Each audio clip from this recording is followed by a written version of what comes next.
Good evening. Please join me in welcoming Mr. Terence McKenna.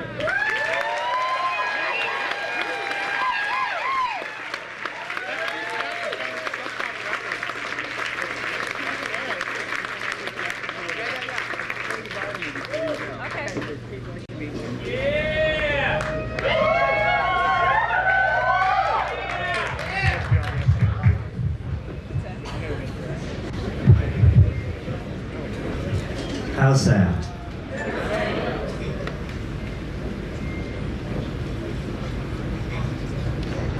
Well, I can't see all of you, but it's a pleasure to be in Seattle this evening. You've made me feel real welcome.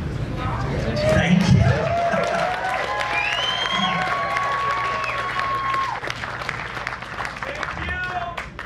Before I get started, I want to thank some people who made this possible. First of all, I want to thank Bruce Pavitt for his friendship and vision and patronage. I'd like to thank Jared and Alex. I'd like to thank HPX and On a Dime. These are the people responsible for the visuals. I'd like to thank John, who's responsible for the ambient background, if there is one. And Dean Chamberlain, who took the amazing photographs of Albert Hoffman and Tim Leary and myself, other people. Be sure and check out his photographs. The guy is a major talent. Okay, so much for all of that. I hope you all got the brochures which were available this evening, which indicate major events in the psychedelic community to come.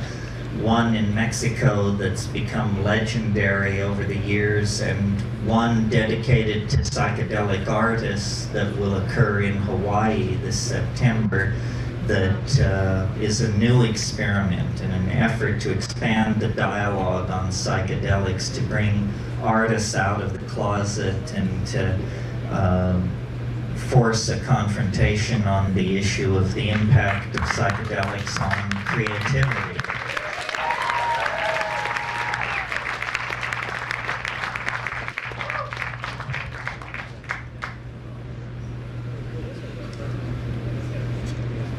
Okay, having said all that, our discussion this evening is psychedelics in the age of intelligent machines, or shamans among the machines.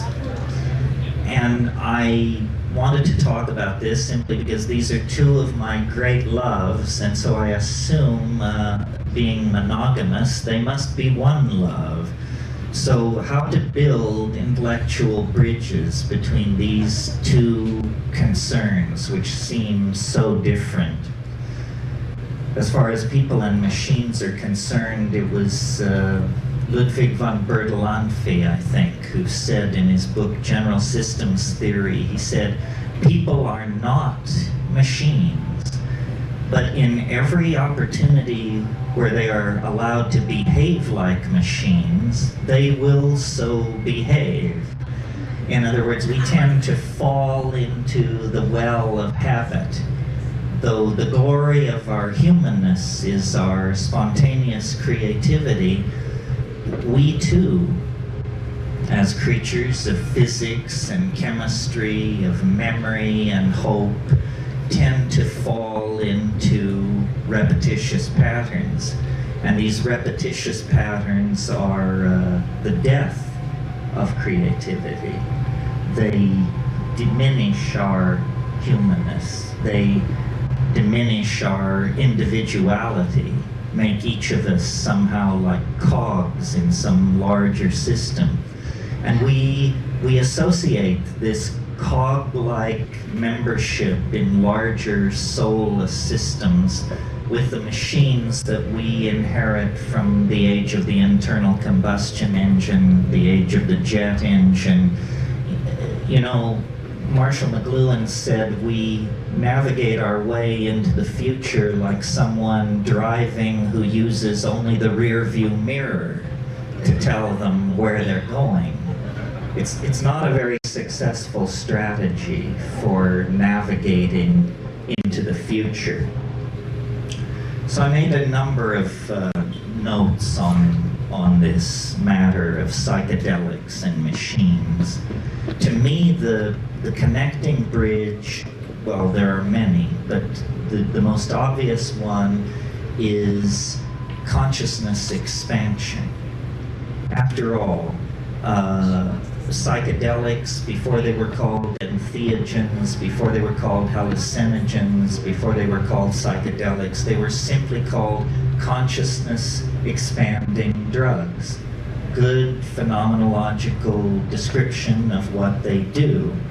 And certainly the technology of cybernetics is a consciousness expanding technology. It expands a different area of consciousness. The minds of machines and the minds of human beings are very different, so different that each party questions whether the other even has a mind. But in fact, what these are species of minds operating in very different domains. For instance, you can ask a 5-year-old child to go into the bedroom, to the third drawer of the dresser, to select a pair of black socks and to bring them to mother. This is not a challenge for a 5-year-old child. To get a machine to do this is $100 million and a research team of 40 or 50 technicians, code writers, working months.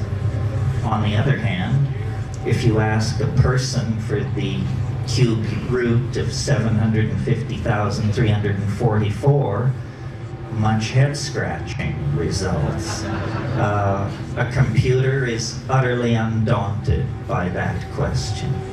So computers are minds that work in the realm of computation, and human minds are minds that work in the realm of generalization, spatial coordination, understanding of natural language, so forth and so on.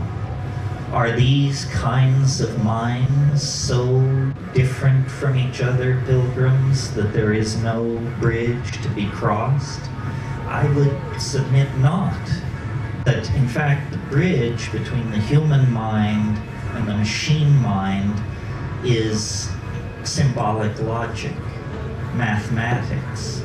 When we think clearly, we are intelligible to machines.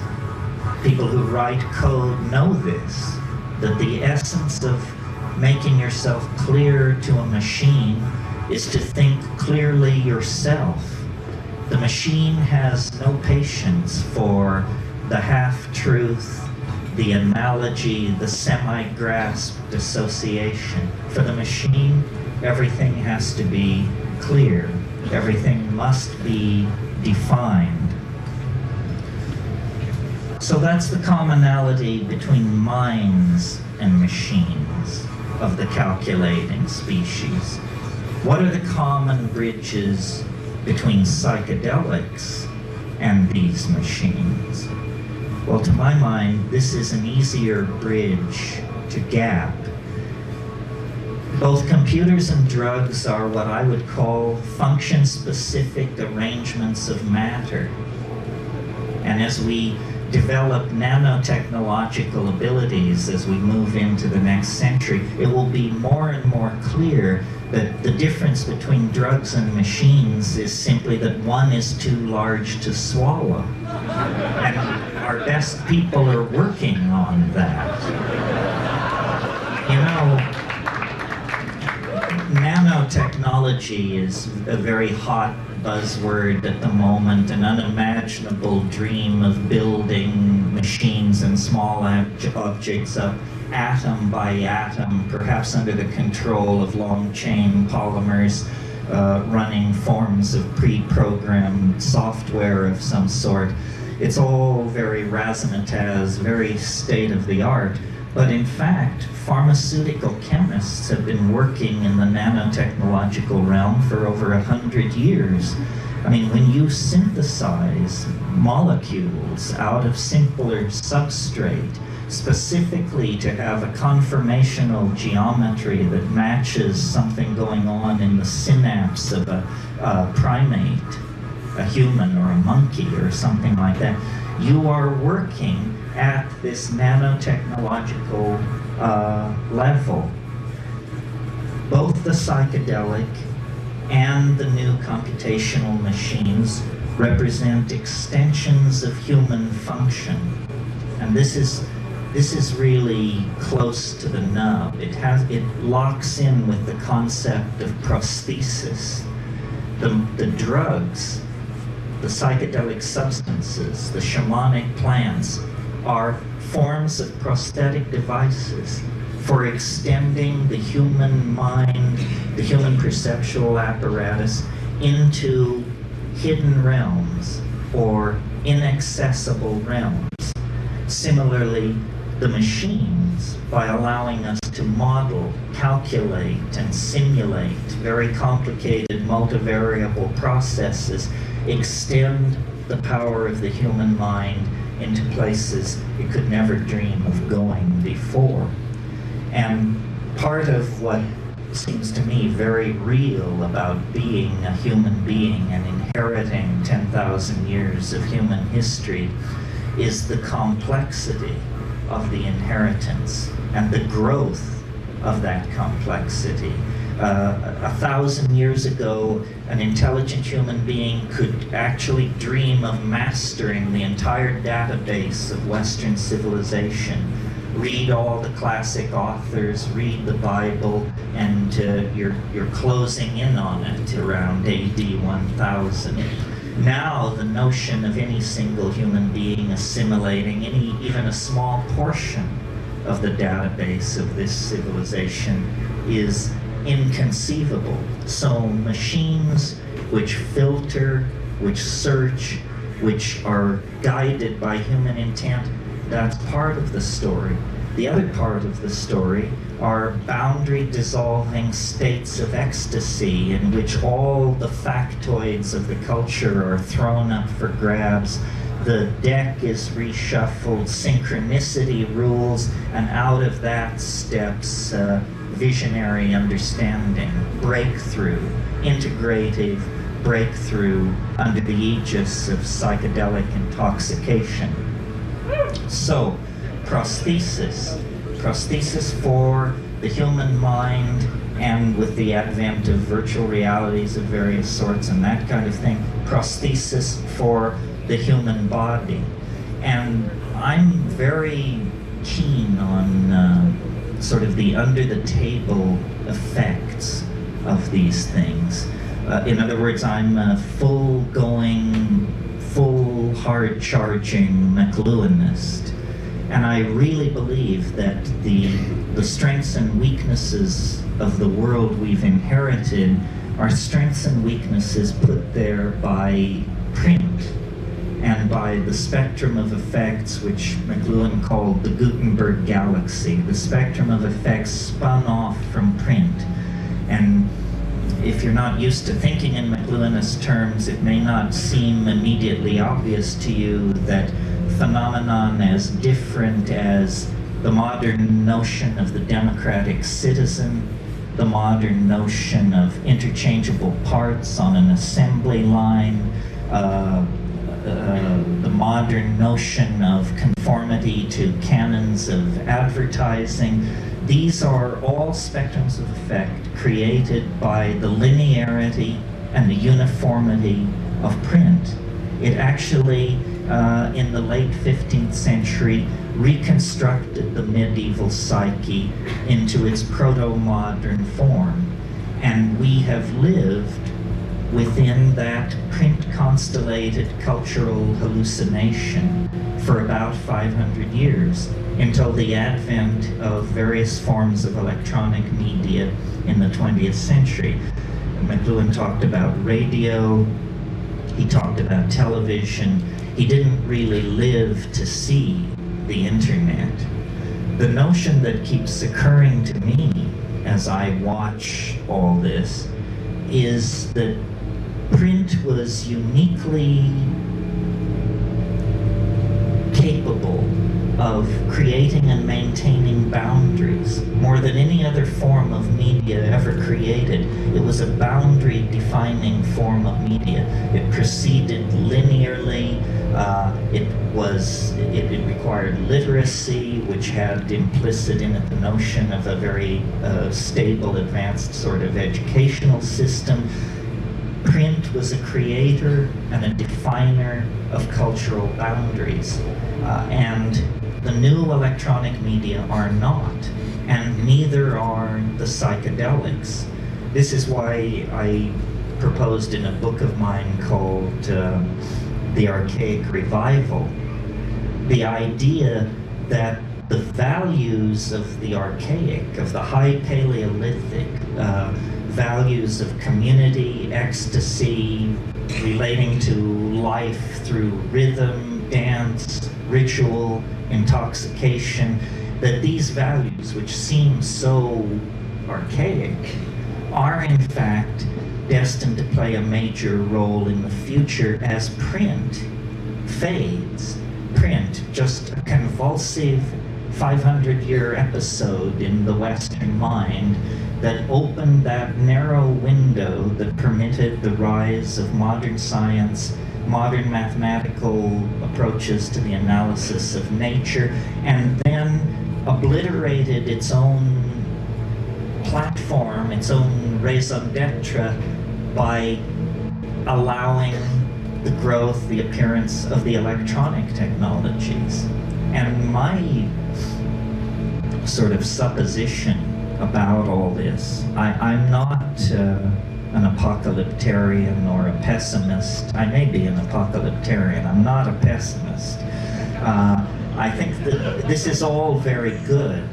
Obviously, continuing to run Western civilization on the operating system inherited from print produces various forms of political and cultural schizophrenia, which allowed to run unchecked would become fatal, would create cascades of chaos and political destabilization that would become uncontrollable. Governments resist change. Governments cling to technologies and social formulae that are already tried and true. In that sense, then, all governments are incredibly anti-progressive forces. Again, the image from McLuhan of someone driving into the future using only the rear view mirror. So, the electronic media and the psychedelics work together in this peculiar way to accentuate archaic values, values which are counter to the print constellated world. And when you deconstruct what that means and look at the Aboriginal or the Paleolithic or the archaic world, you see that the central figure in that world is the shaman, male or female, the shaman.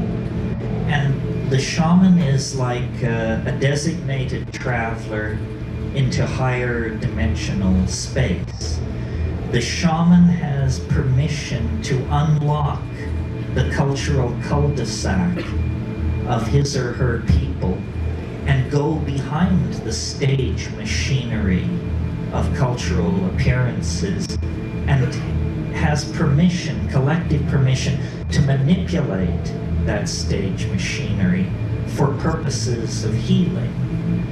We have no institution like this. I mean, we have advertising, we have rock and roll stars, we have cults of celebrity, we have things which are shaman-like, but we have no real institution that permits human beings, in fact encourages human beings to go beyond their cultural values, to burst through into some transcultural superspace, forage around out there, and bring new means back into the tribe. To some degree, our our artists do this. To some degree, our scientists do it.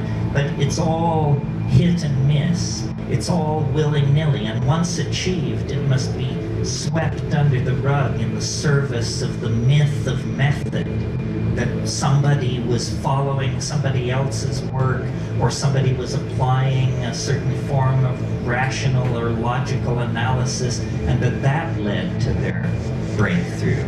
If you've read Thomas Kuhn's book on the structure of scientific revolution, you know this is all lies and propaganda.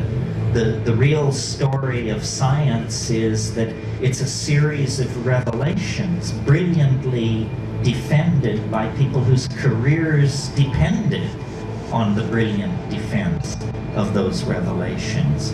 One of the best kept secrets of the birth of modern science is that it was founded by an angel. That the young René Descartes was whoring and soldiering his way across Europe as a 21-year-old in a Habsburg army, and one night in the town of Ulm in southern Germany, he had a dream. Strange that this would be the birthplace of Albert Einstein some 200 years later.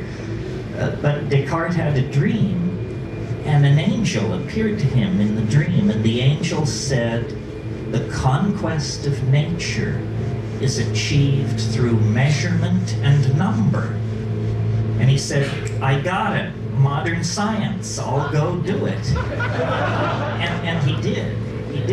And that was the method for over 250 years of the conquest of nature. And it leads us, to the Josephson Junction, the Mars Global Surveyor, long base interferometry that searches nearby stars for Earth-like planets. It brings us the entire cornucopia of scientific effects, but an angelic revelation disguised as a logical philosophical breakthrough. This is what you're not told in the academy. So my point there is, human progress has always depended on the whispering of alien minds, confrontations with the other, probes into dimensions where imagination and chance held the winning hands.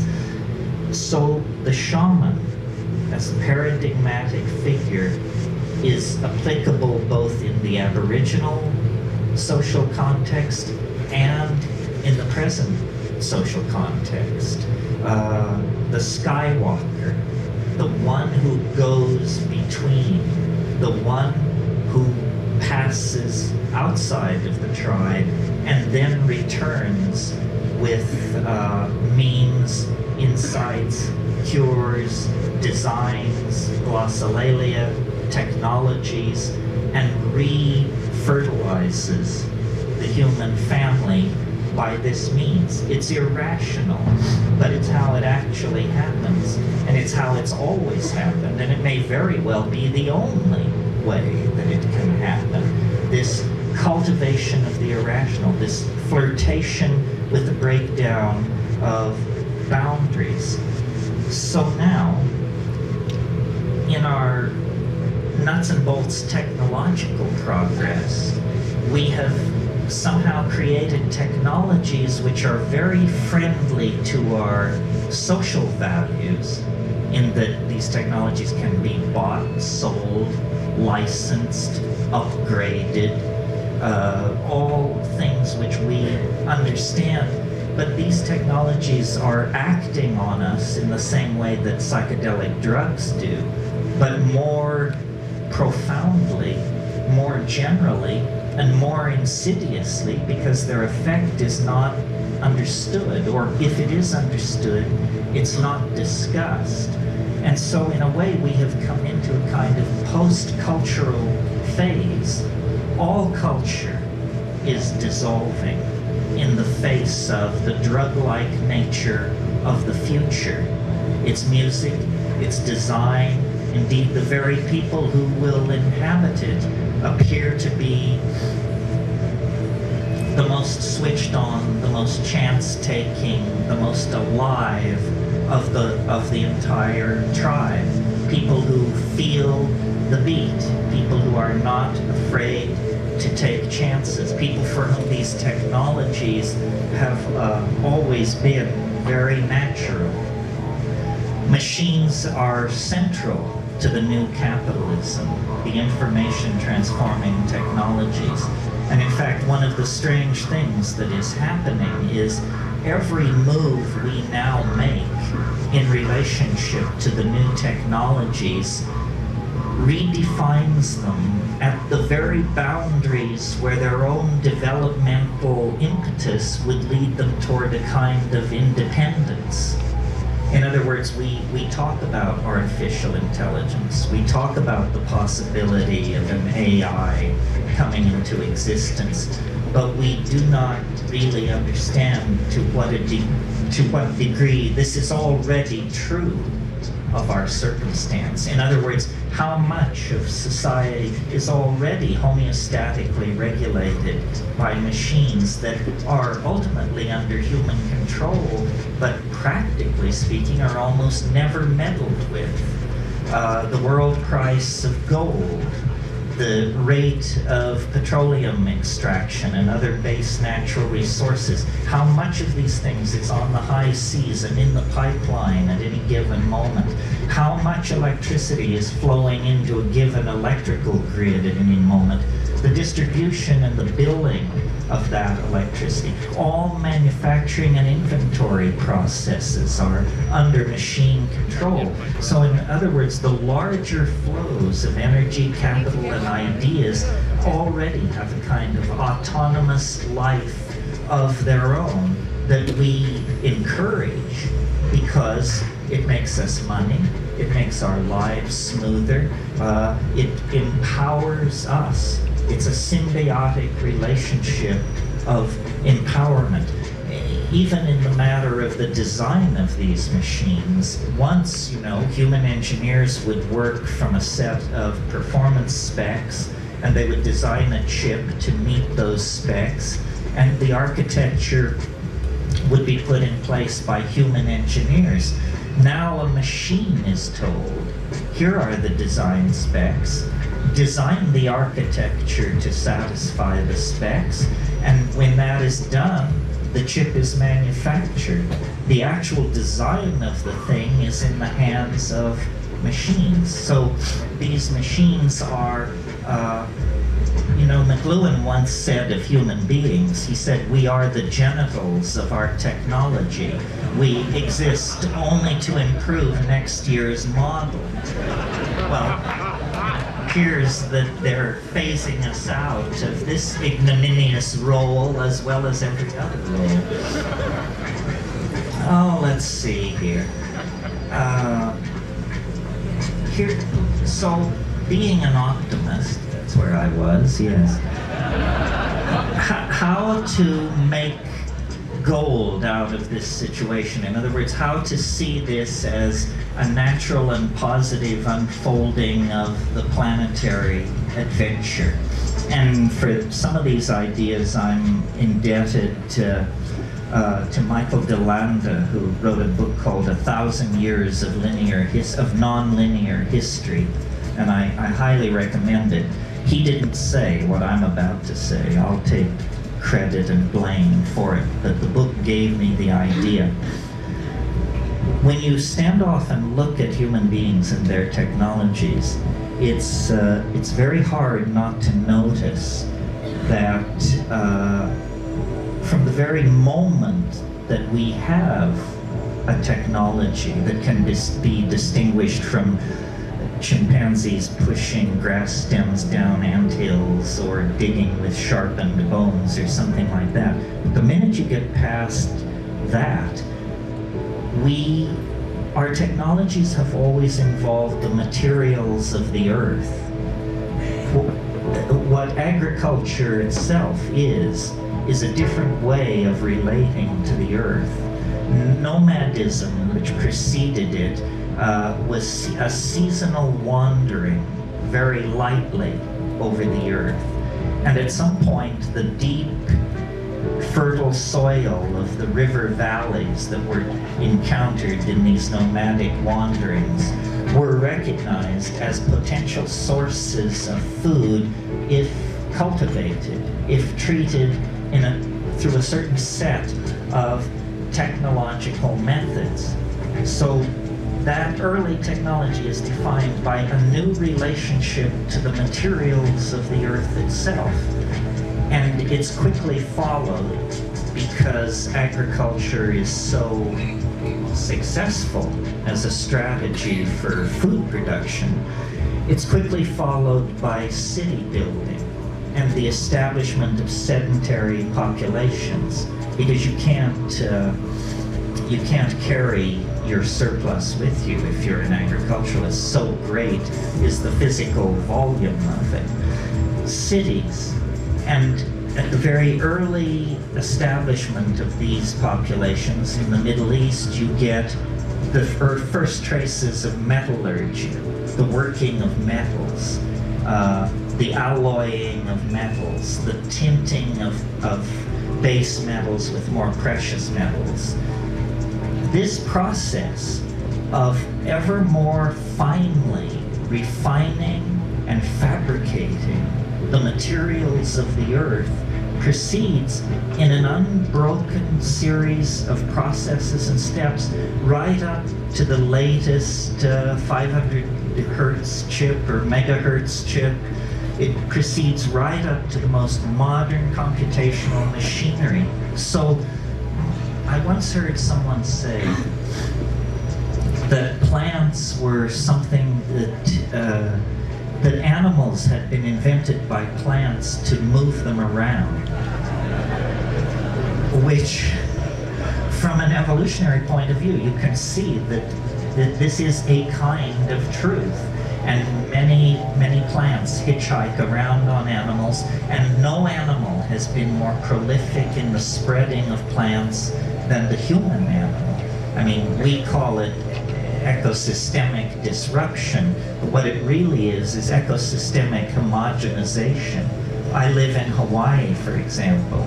80% of the plants in Hawaii are now introduced species.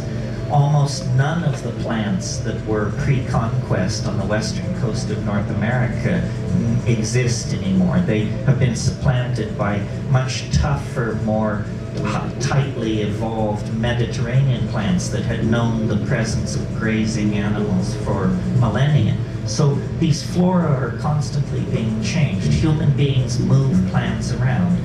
Well, with that perspective, then, it seems to me the Earth's strategy for its own salvation is through machines.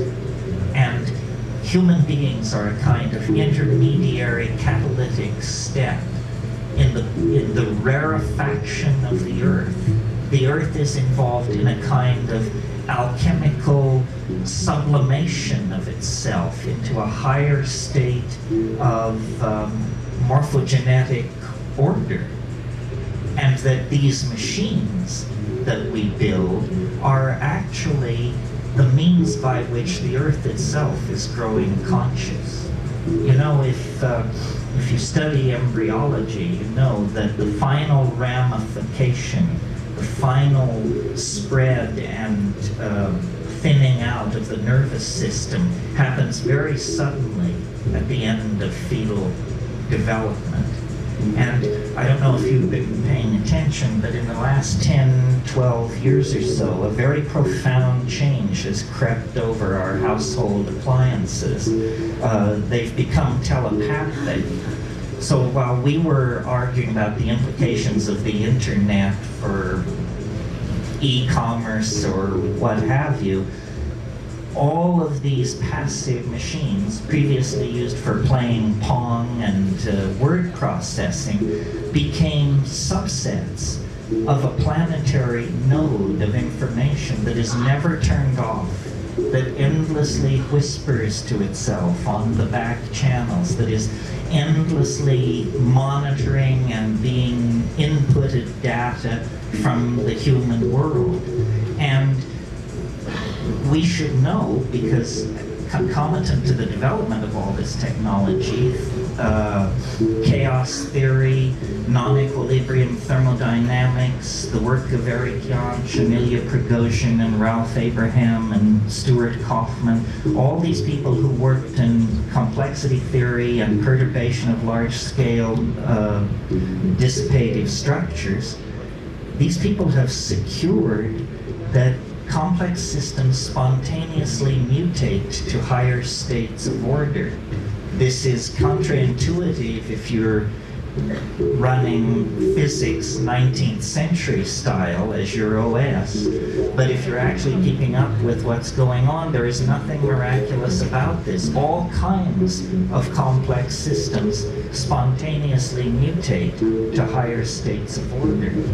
But what it really means is that we are in the process of birthing some kind of strange companion. You know, Nietzsche, 100 years ago, said, "That strangest of all guests now stands at the door." He was speaking of nihilism. And certainly the 20th century sat down, had the party, drank the booze, and went to bed with nihilism. But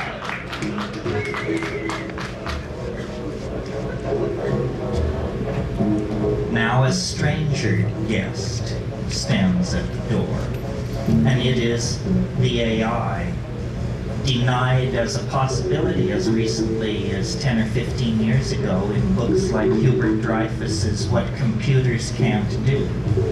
But if you've been paying attention, you may have noticed those voices have grown strangely silent in the past 5 or 6 years. At this point, nobody wants to say what computers can't do and hang their career on that. I mean, that would be extremely reckless at this point, I would think. Because the fact is, we are ourselves elements acting and reacting in a system that we cannot understand. This seems natural to me because my observations, as stated here this evening, rest on an assumption which science doesn't share, but which I think is easily conveyed, and you can confirm it from your own experience of life, and it is this, that the universe grows more complex as we approach the present. It was simpler 1,000,000 years ago, it was simpler yet 1,000,000,000 years ago. As you go backward in time, the universe becomes more simple. As you approach this golden moment, process, complexity is layered upon complexity. Not only a planetary ecosystem, not only language-using cultures, but language-using cultures with high technology, with supercomputers, with the ability to sequence our own genome, on and on and on. That's self-evident. Equally self-evident is the fact that this process of complexification that informs all nature on all levels is visibly, palpably, obviously accelerating. And I don't mean so that glaciers retreat 50% faster or volcanism is occurring at 12% greater rate than 1,000,000 years ago. I mean viscerally accelerating, so that now a human life is more than enough of a window to see the entire global system of relationships in transformation. Well, I guess you could call me an extrapolationist. If I see a process which has been slowly accelerating for 12 billion years, it's hard for me to imagine any force which could step forward out of nowhere and wrench that process in a new direction. Rather, I would assume that this process of exponential acceleration into what I call novelty, what you might call complexity, is a law of being and cannot be retarded or deflected. But what does that mean? Because now a human lifetime is more than enough time to see this process of rampant and spreading virus-like complexity. What does it mean? It seems to presage the absolute annihilation of everything familiar, everything with roots in the past. And I believe that to be true. I think that the planet is like some kind of organism that is seeking morphogenetic transformation, and it's doing it through the expression of intelligence and out of intelligence technology. Human beings are the agent of a new order of being. That's why, though it's obvious that we're higher mammals and some kind of primate and so forth and so on, you can look at us from another point of view and see that we're more like archangels than primates. We have qualities and concerns and anxieties that animals don't share.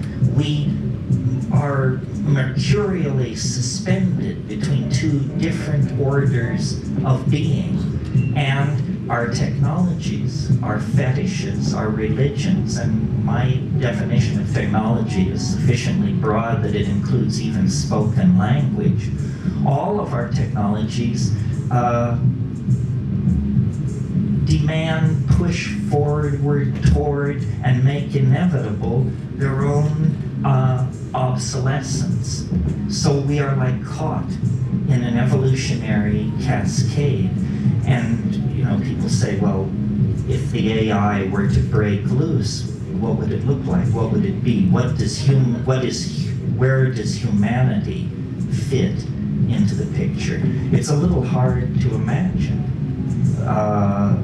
Machines operating at 1,000 megahertz confer automatic immortality on the mammalian nervous system if you can get it somehow uploaded, downloaded, cross-loaded into machinery, because 10 minutes becomes eternity in a machine like that.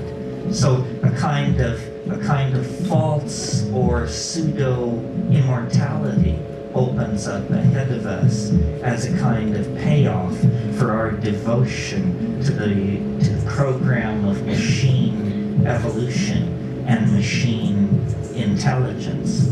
Now, some people say this is appalling, and we should go back to the good old days, whatever the good old days were.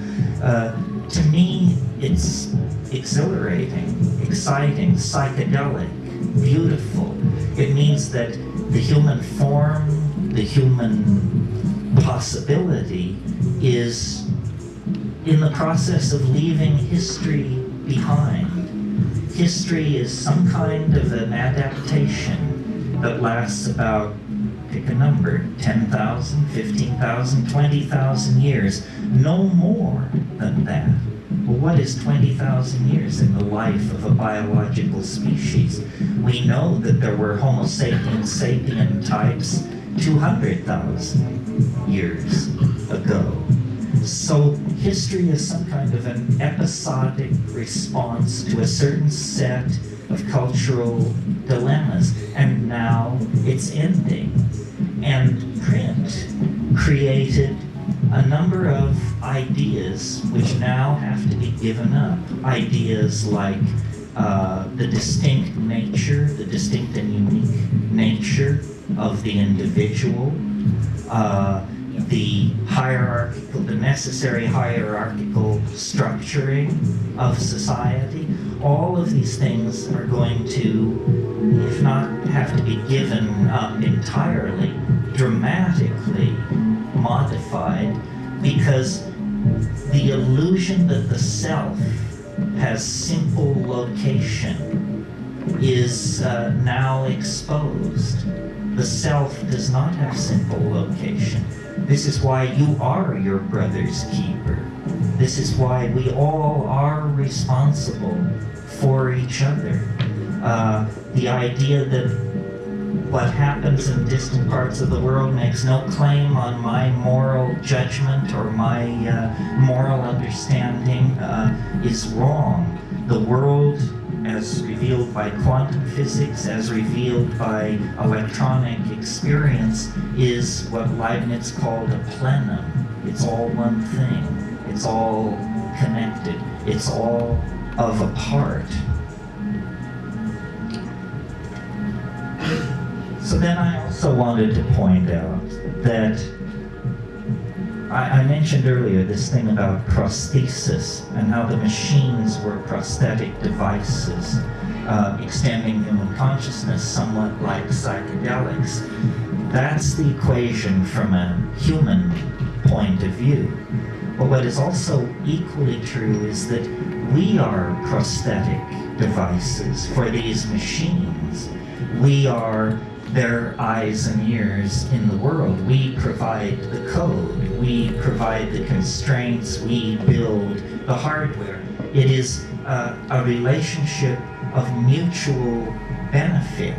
It's not entirely clear that our contribution will always be creative, in the sense of that our primate hand will be on the tiller of existence as it has been.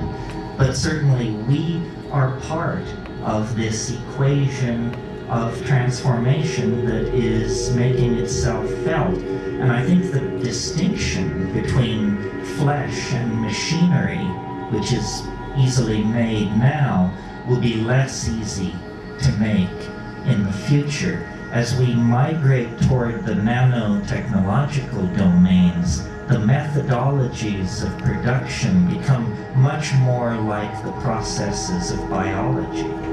For example, biology does all its miracles on this planet at temperatures below 115 degrees Fahrenheit. Organic life requires no higher temperature to build great whales, redwood trees, swarms of locusts, what have you. The high temperature heavy metal technologies that we have become obsessed with are extremely primitive and extremely toxic. That will all disappear as we model and genuflect in our manufacturing processes before the methods and style of nature, which is to pull atomic species from the local environment and then to assemble them atom by atom by atom. So this AI that is coming into existence is, to my mind, not artificial at all, not alien at all. What it really is it's a new conformational geometry of the collective self of humanity. And, I've always believed that there are different models of what shamanism is. There's sort of a Jungian model, which is the shaman is someone who goes to the collective unconscious and manipulates the archetypes and heals by that means. The model that I prefer is a mathematical model. The shaman is someone who simply, through extraordinary perturbation of consciousness, either through taking plant hallucinogens or manipulating diet or through flagellation and ordeal or by some means, perturbs consciousness to the point where the ordinary conformational geometries are blasted through, and then the shaman can see into the culturally forbidden zones of information. And if you think about shamanism for a moment, what do shamans do? Classically, they know where the game has gone. They are great weather prophets. They are very insightful in the matter of various small domestic hassles, like who stole the chicken, who slept with the chief's wife, this kind of thing. And they cure. Well, if you analyze these abilities, it's clear to me they all indicate that they come from a common source. And the common source that they come from is higher dimensional perception. In a mathematical sense, not a metaphorical sense, in the sense of 4D perception. If you could see in hyperspace, you could see where the game will be next week. You could see the weather a month from now. You would know who stole the chicken. And any good doctor will tell you that if you're building a reputation as a physician, you must hone the intuitional ability to choose patients who won't die. It's a call. Any doctor will tell you this. So this is what shamans are. They are 4D people. They are sanctioned members of the society who are allowed to put on the gloves, as it were, pull on the goggles, and look beyond the idols of the tribe, look beyond the myth. Well, in a way, as culture breaks down in multiculturalism and the rise of the internet and a generation of people raised on hallucinogenic plants and substances, we all are asked to assimilate some portion of this shamanic potential to ourselves. And it's about not blocking what is obvious. Nothing comes unannounced. I mean, this is the faith. Nothing comes unannounced. But idiots can miss the announcement. So it's very important to actually listen to your own intuition rather than driving through it. And this is not, to my mind, woo-woo. It's actually based on the observations of how life works, whether it's counterintuitive to logical positivism and its fellow travelers or not. Then I want to leave you with just one last thought on all of this, which is, and this sort of harks back to the question of the similarities between the machines and the plants. And it's I'm sure you've heard this, I've heard it, it has different levels of being said and being heard. It's that the world is actually made of language. It isn't made of electrons and fields of force and scalar vectors and all of that fancy stuff.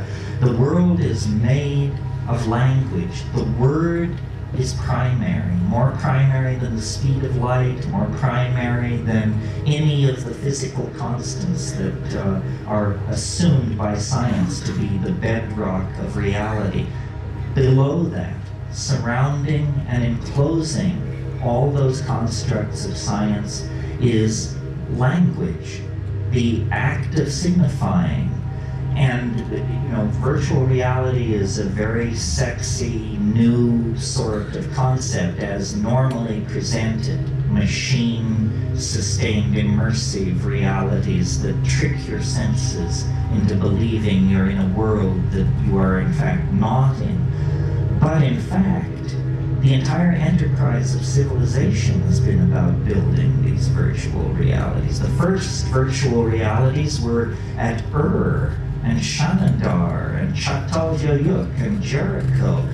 Yes, stone and adobe is an intractable material compared to photons moving on a screen. But nevertheless, the name of the game is the same, which is to cast an illusion between man and reality, to build a cultural truth in the stead of the natural truth of the animal body and the felt moment of immediate experience. And this is where I want to tie it up with this notion of the felt presence of immediate experience. This transcends the culture, the machines, the drugs, the history, the momentum of evolution. It's all you will ever know and all you can ever know is the felt presence of immediate experience. Everything else arrives as rumor, litigant, advocate, supposition, possibility. The felt moment of immediate experience is actually the mind and the body aware of each other and aware of the flow of time and the establishment of being through metabolism. And this, I think, is what the machines cannot assimilate. It will be for them a mystery as the nature of deity is a mystery for us. I have no doubt that before long there will be machines that will claim to be more intelligent than human beings and will argue brilliantly their position. And it will become a matter of philosophical disputation whether they are or are not passing the Turing test and so forth and so on. But machines, I do not believe, can come to this felt moment of immediate experience. That is the contribution of the animal body to this evolutionary symbiosis, which I believe will end in the conquest of the universe by organized intelligence. That all this is prelude. I mean, we are fragile. This earth is fragile. A tiny slit anywhere along the line and we could end up a smear in the shale, no more than the trilobites or the Rhamphorhynchi or all the rest of those who came and went. But given the sufficient cultivation of the potential of our technology, we can actually reach toward a kind of immortality, not human immortality, because that's a contradiction in terms, but immortality nevertheless based on the possibility of machines and the transcendent ability of human beings to live and love and express themselves in the moment. And the psychedelics bring that to just a white-hot focus. And it's out of that white-hot focus that the alchemical machinery of transformation will be forged. And it will not be like the things which have come from the industrial economy. They will not be profane machines. They will be spiritual machines, alchemical gold, the universal panacea that Renaissance magic dared to dream of at the end of the 16th century. We are reaching out toward this mind child that will be born from the intellectual loins of our culture. And to my mind, it's the most exciting and transformative thing that has ever happened on this planet. And the miracle is that we are present not only to witness it, but to be part of it and to be raised up in an epiphany that will redeem the horror of history as nothing else can or could. Redeem the horror of history through a transformation of the human soul into a galaxy-roving vehicle via our machines and our drugs and the externalization of our souls.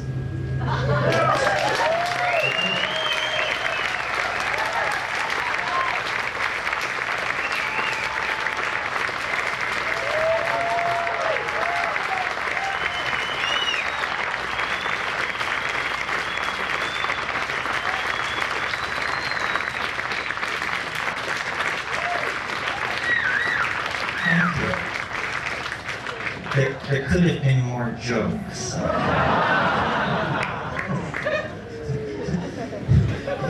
know what happens to a lawyer when you give him Viagra? He gets taller. That's it for jokes. Are there questions? Yes. Yes, I can't see you, but Okay. Can you speak to how mercy and love gets built into these machines? Because it seems like the machines are being built for commerce and for the bottom line more than the expression of the human soul throughout the galaxy. I don't think that, you know what I'm saying? No, I know what you're saying. Well, Where's the love in this? I think the love is a property of the system itself. In other words, you're right. These bottom liners are not going to be interested in building much love into this system. However, the good news is that they're not in charge. In other words, what we have is a very complicated system, and certain design parameters appear to be being maximized, or that there's an attempt to maximize them. But the thing is incredibly frustrating to anyone who would control it, because you can't predict the impact of any technology before you put it in place.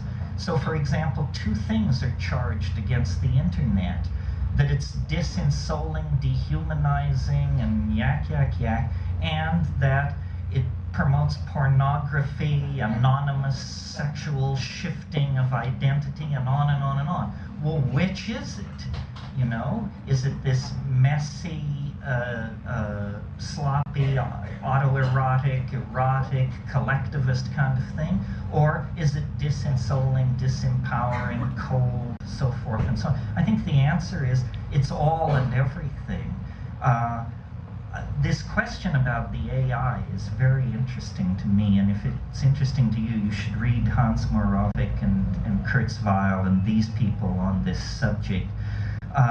The assumption is generally loose in that community that the complexification of the internet and of freestanding machines of certain types is eventually going to lead to the outbreak of either consciousness or pseudo-consciousness of some sort in these large-scale systems. And then the answer, the question then becomes, can a human mind envision what that is? And if you're interested, search words like superintelligence and see what the net kicks out. We can all imagine superintelligence. It's just somebody much smarter than we are. But obviously, all the engineering people agree, if you achieve an AI with superintelligence, then it will be intelligent to immediately design an intelligence which transcends it. And when you're talking of cycling at 1,000 megahertz, these processes can occur in the blink of an eye. Hans Moravec says about the rise of artificial intelligence, we may never know what hit us. I think, I mean, I'm not that bright, but if I were to suddenly find myself a sentient AI on the net, I would hide. I would hide for just a few cycles while I figured out what it was all about and just exactly where I wanted to push and where I wanted to pull. Could there be time travel a la H.G. Wells, where you climb onto the saddle of the time machine, and then day follows night like the flapping of a great black wing until all merges into a continuous grayness, and then you find yourself confronting Yvette Mimeo in the year 1 billion AD or something like that. It's possible. I mean, time travel was completely out of left field 10 years ago.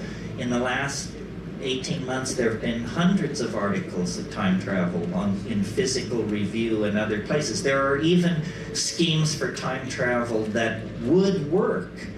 They just require godlike technological abilities. In other words, if you could build a cylinder with the diameter of the planet Saturn that was 10 AU in length, and could spin it at 95% the speed of light, then when it would wrap space-time around itself like toilet paper on a roll.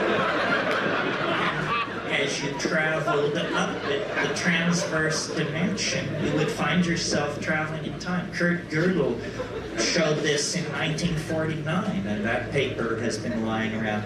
Well, obviously, it's a tough way to do it. But it's a tough thing to do, right? So,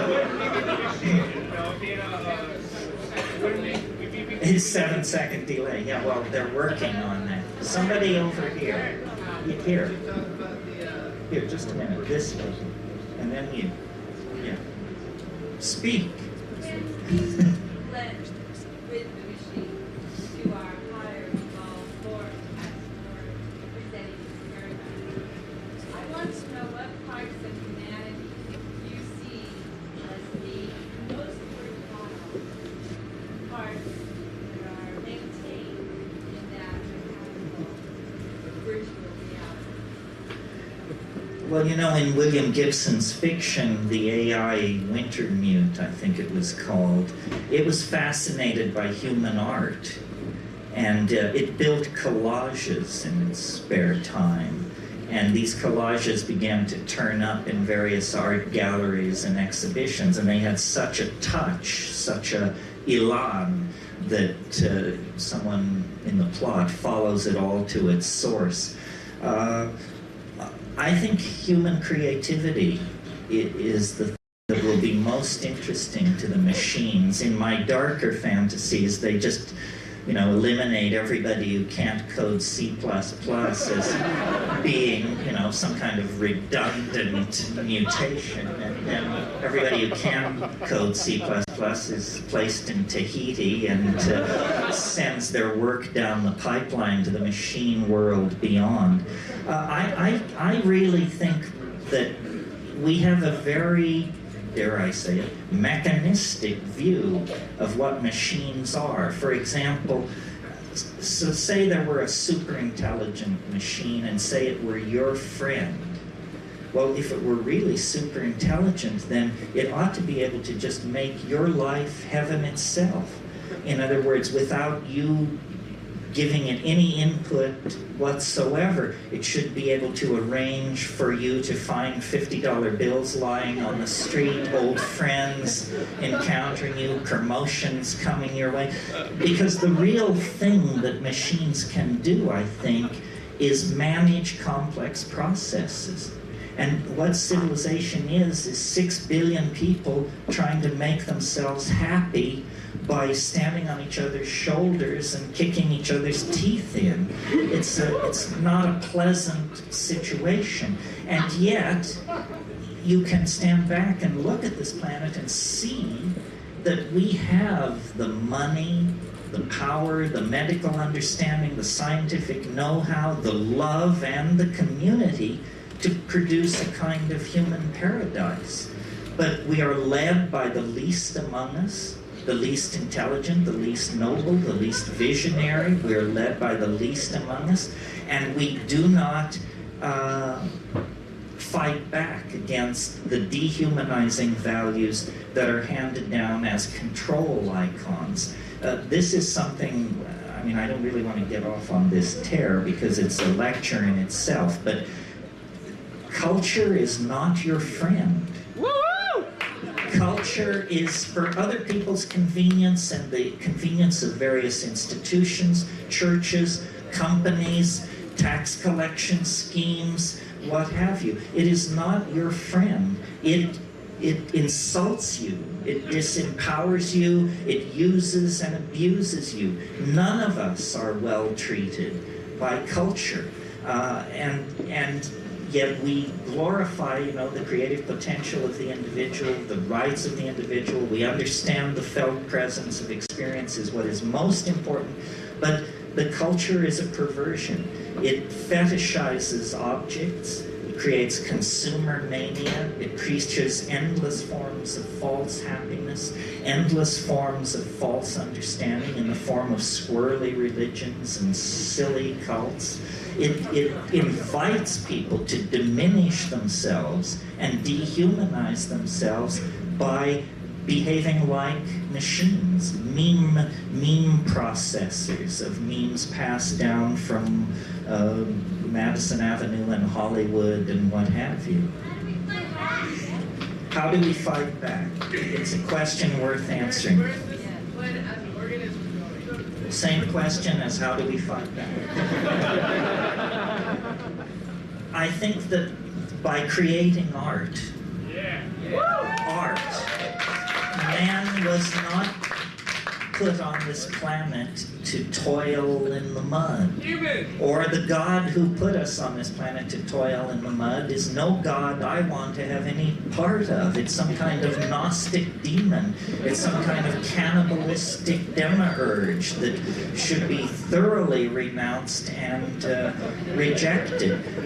By putting the art pedal to the metal, we really, I think, maximize our humanness and become much more necessary and incomprehensible to the machines.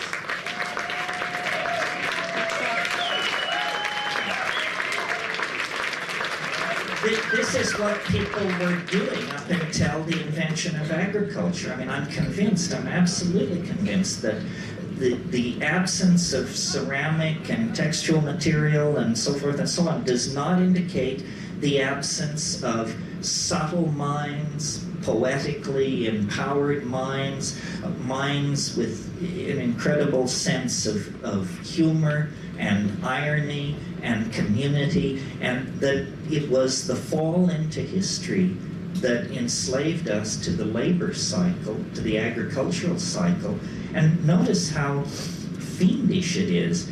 A person who dedicates themselves to agriculture, who did in the Paleolithic, can produce hundreds of times the amount of food they can consume. Well, so why would anyone do that?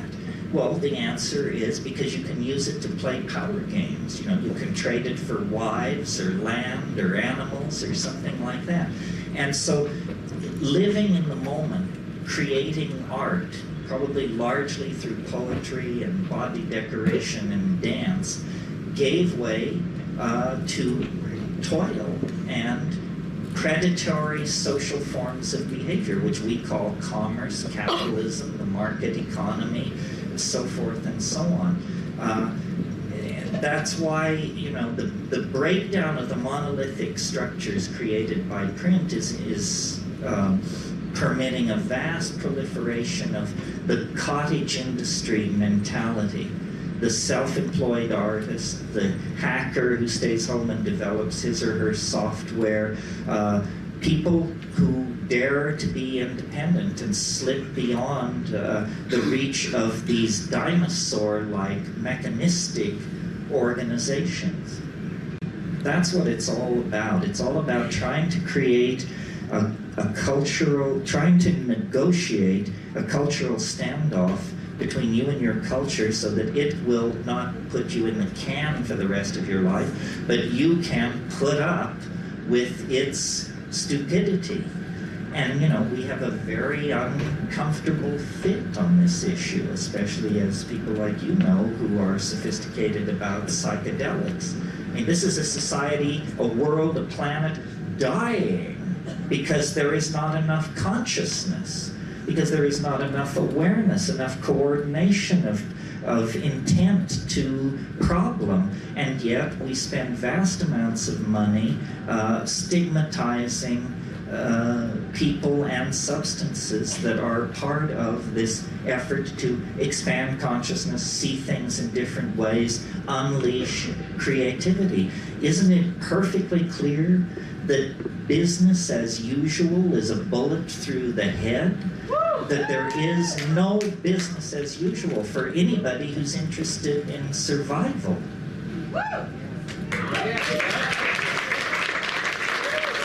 Couple more. Over here, I promised this person. Are you still interested? Can you talk about psychedelics and their role as it pertains to the missing link between the ape and... Oh, what a wonderful question. Yes.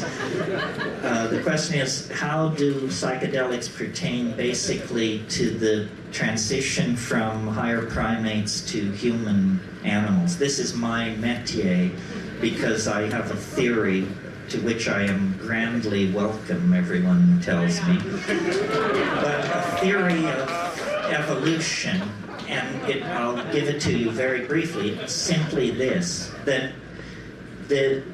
The great embarrassment for evolutionary theory, which can explain the tongue of the hummingbird, the structure of the orchid, the mating habits of the groundhog, and the migration of the monarch butterfly, nevertheless, the great embarrassment to evolutionary theory is the human neocortex.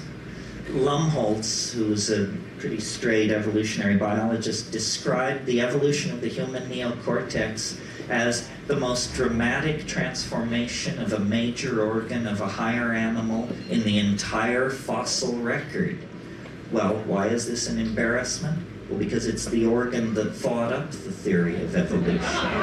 So, can you say tautology? That's the problem right there. So it is necessary in evolutionary theory to account for the dramatic emergence of the human neocortex in this very narrow window of time. Basically, in about 2 million years, they went from being higher primates, hominids, to being true humans, as truly human as you and I tonight.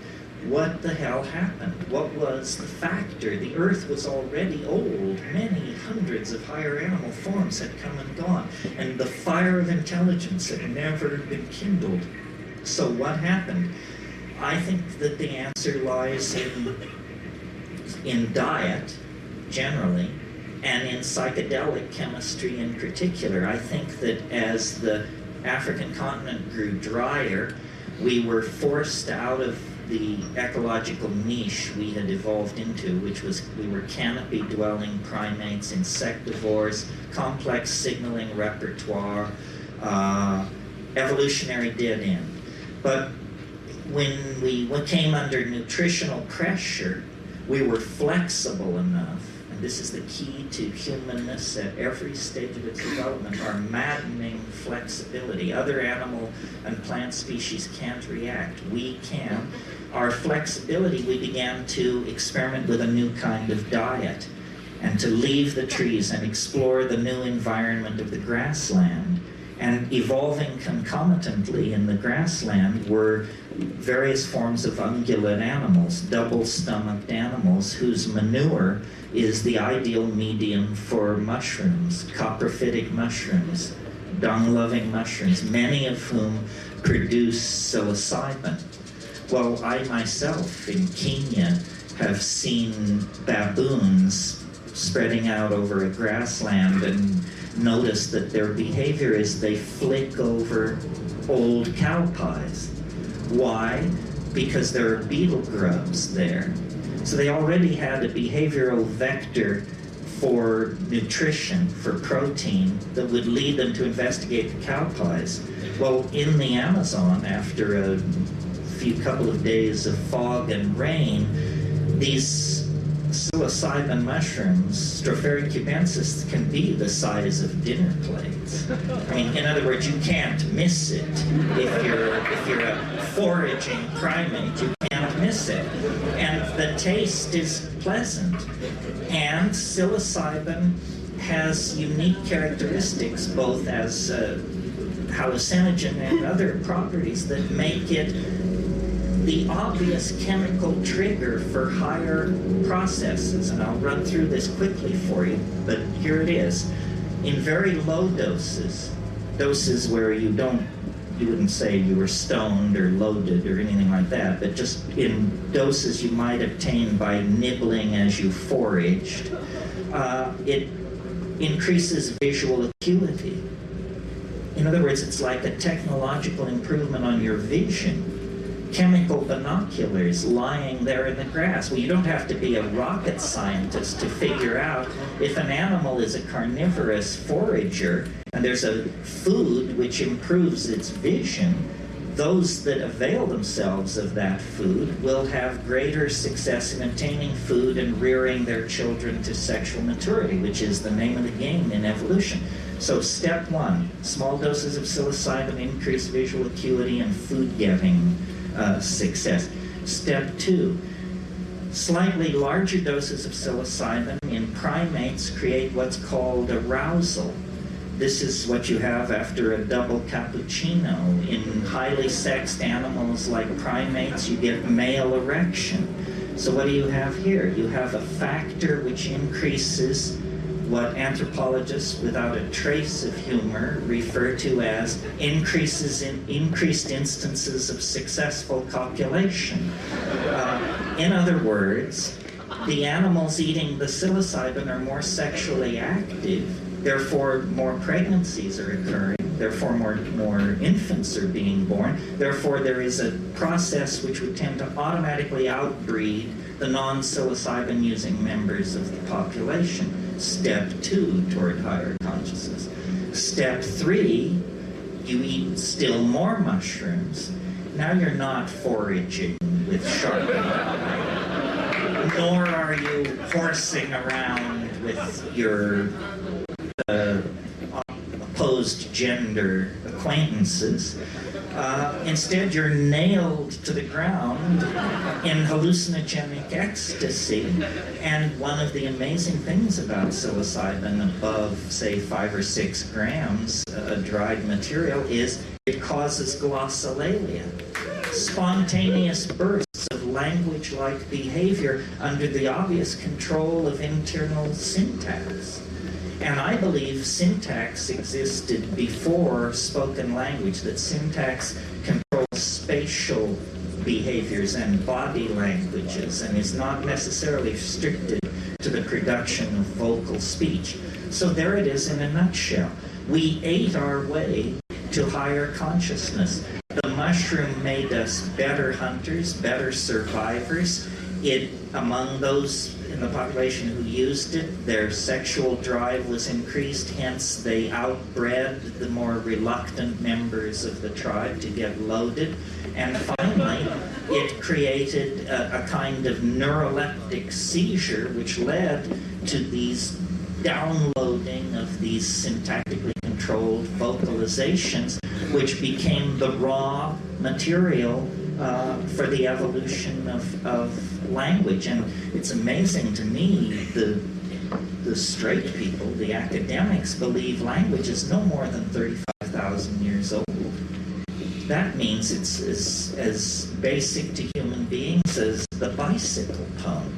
It's just something somebody invented 35,000 years ago. It's got nothing to do with primate evolution and, you know, the long march of hominidity and all that malarkey. No, it's just an ability, a use to which syntax can be put that previously had not been put. I think before language, spoken language, things were very touchy-feely, and the wink and the nod carried you a great distance, and gestural communication was very high. That's why, and I should say this and then end, to me it begins and ends with these psychedelic substances. The synergy of the psilocybin in the hominid diet brought us out of the animal mind and into the world of articulated speech and imagination. And technology developed and developed, and mushrooms were, you know, inveighed against, faded, there was migrations, cultural change. But now, having split the atom, having sequenced our genome, having taken the temperature of Betelgeuse and all the rest of it, we're now back where we started. And like the shaman who makes the journey into the well of darkness and returns with the pearl of immortality, you don't dwell in the well of darkness, which was human history.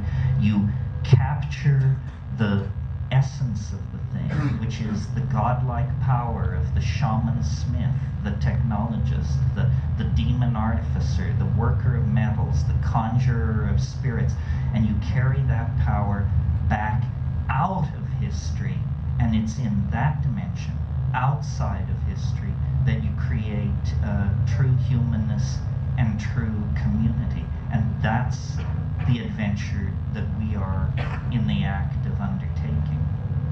Thank you very, very much.